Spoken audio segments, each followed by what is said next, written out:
NOLA Bible Stories.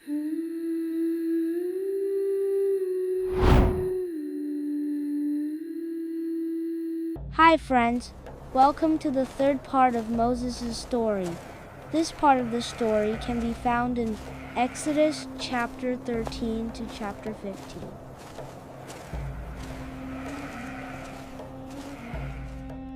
After years of slavery, God chose Moses to lead the Israelites out of Egypt. But Pharaoh, the powerful king of Egypt, refused to let them go. So God showed his mighty power through 10 great plagues. Water turned to blood, frogs swarmed every home, gnats and flies filled the air, and Egypt's livestock fell sick. People were covered with painful sores. Fire-filled hail crashed from the sky, and clouds of locusts ate every green leaf. Darkness covered the land like a blanket for 3 days.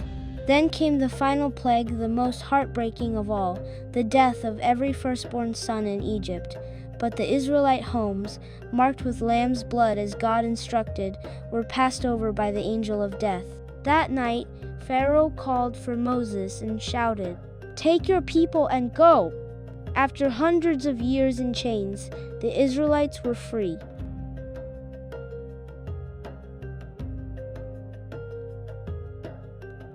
Moses led a huge crowd of people out of Egypt.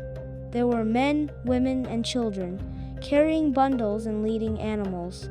It was a long line of travelers, walking toward the wilderness, trusting in the God who had just delivered them.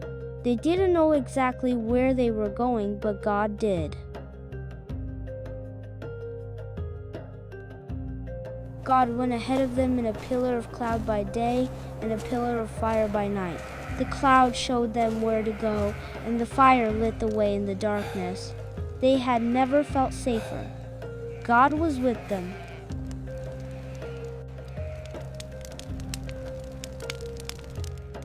Back in Pharaoh's palace.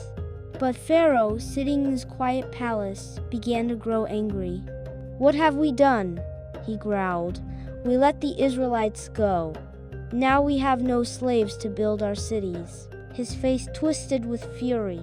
He shouted to his commanders, "Prepare my chariots, we're going after them." Soon, the roar of 600 chariots, war horses, and armored soldiers thundered across the desert.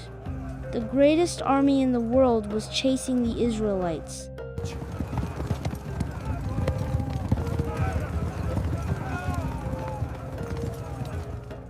The Israelites set up camp by the Red Sea, a wide and deep body of water. It was peaceful until they turned around and saw a cloud of dust rising behind them. Pharaoh's army was coming. The people screamed in fear, "Moses, why did you bring us out here to die? We were better off in Egypt." But Moses stood firm. "Don't be afraid," he said. "Stand still and watch what God will do. The Lord will fight for you."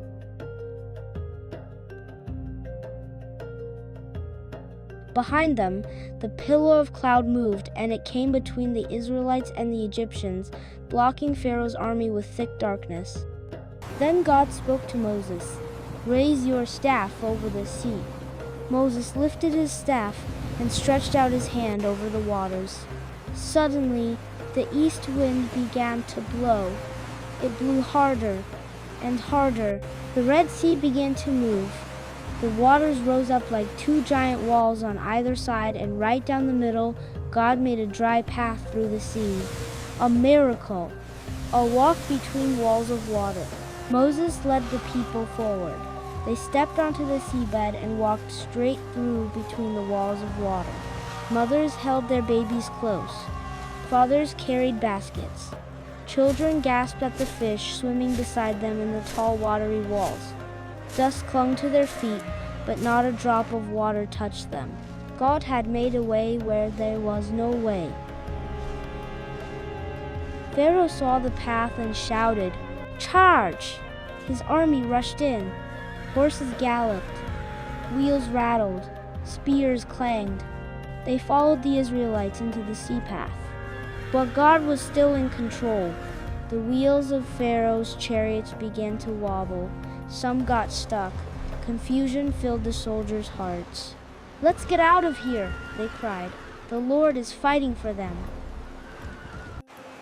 Once the Israelites were safely across, God said to Moses, "Stretch out your hand over the sea."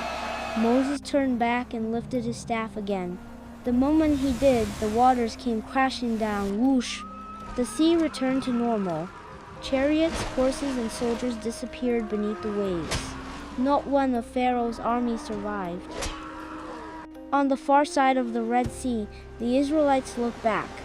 They had seen the power of God with their own eyes. He had rescued them again. They were no longer slaves. They were no longer afraid. They were God's people, free at last. Moses and the Israelites sang a song to the Lord.